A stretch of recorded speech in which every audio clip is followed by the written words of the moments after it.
नमस्कार, आप देख रहे हैं आवाज़ इंडिया। मैं हूं आपके साथ आशीष। वसई विरार शहर महानगर पालिका ने शहर में पर्यावरण अनुकूल गणेश उत्सव को प्राथमिकता दी है। इसी बीच शहर में गणपति विसर्जन के लिए 57 स्थानों पर 105 कृत्रिम झीलें बनाई गई हैं।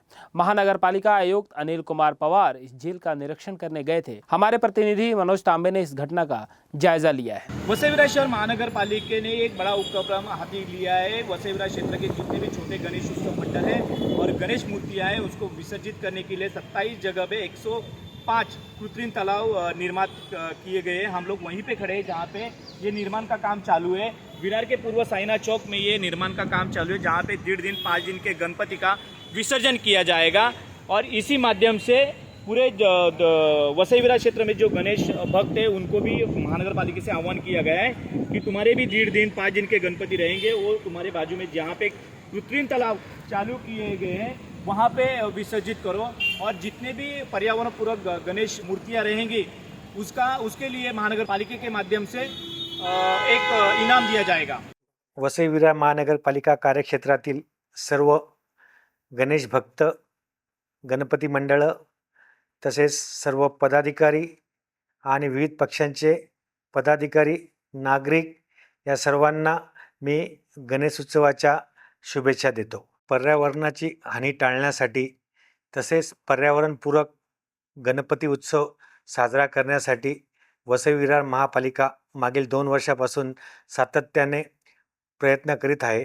त्या प्रयत्नांचाच एक भाग म्हणून शहरामध्ये जागोजागी आपण कृत्रिम तलाव याची निर्मिती केलेली आहे।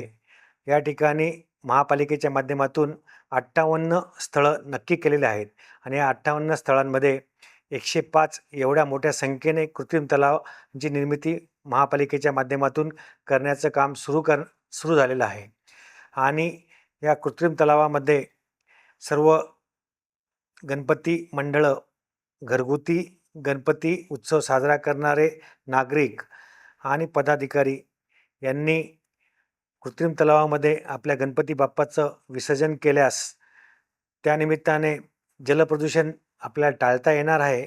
त्याचप्रमाणे निर्माल्य कलशामध्ये देखील आपण निर्माल्य जमा केल्यास आपल्याला कंपोस्ट खताची निर्मिती होणार आहे। मागील वर्षाचा अनुभव लक्षात घेता 34,000पेक्षा जास्त गणपती बाप्पा किंवा गणेश मंडळांच्या माध्यमातून गणपती बाप्पाचं स्थापना झालेली होती आणि त्यानंतर साधारणतः 21,000पर्यंत म्हणजे 65% जास्त गणपती बाप्पांचं विसर्जन हे कृत्रिम तलावामध्ये झालेलं होतं। आणि सर्वात महत्त्वाची बाब म्हणजे मागील वर्षी साधारणतः 21% एवढे गणपती बाप्पा शाडूच्या मातीचे बनवण्यात आले होते आणि त्याचं विसर्जन कृत्रिम तलावामध्ये झालेलं होतं। त्यामुळे आपले जे नैसर्गिक तलाव आहेत, नैसर्गिक पाण्याचे स्रोत आहेत, त्या ठिकाणचं जलप्रदूषण टाळण्यामध्ये बऱ्यापैकी सहभाग नागरिकांनी, गणपती मंडळाने नोंदवलेला होता। आणि जे निर्माल्य कलशामध्ये जमा झालेलं होतं त्याच्या माध्यमातून साधारणतः 4,800 किलो एवढं खत निर्मिती केलेली होती। आणि यामध्ये महिला बचत गटांचा देखील खूप मोठा सहभाग आम्हाला लाभला होता।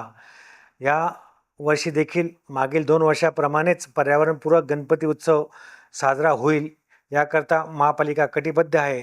आणि सर्व नागरिक असतील, गणपती मंडळं असतील, पदाधिकारी असतील, विविध पक्षांचे पदाधिकारी असतील, यांचं योगदान, यांचं सहकार्य या कामी लागणार आहे, जेणेकरून मागील वर्षापेक्षा जास्त संख्येने आपले गणपती बाप्पांचं विसर्जन कृत्रिम तलावामध्ये होईल आणि पर्यावरणाच्या रक्षणाकरता आपण खरीचा वाटा उचलू, असं या ठिकाणी मी सर्व नागरिकांना, गणपती मंडळांना आणि सर्व पदाधिकाऱ्यांना महापालिका आयुक्त म्हणून आवाहन करीत आहे। वीडियो जर्नलिस्ट सुमेध के साथ मैं मनोज तांबे, आवाज इंडिया, विरार।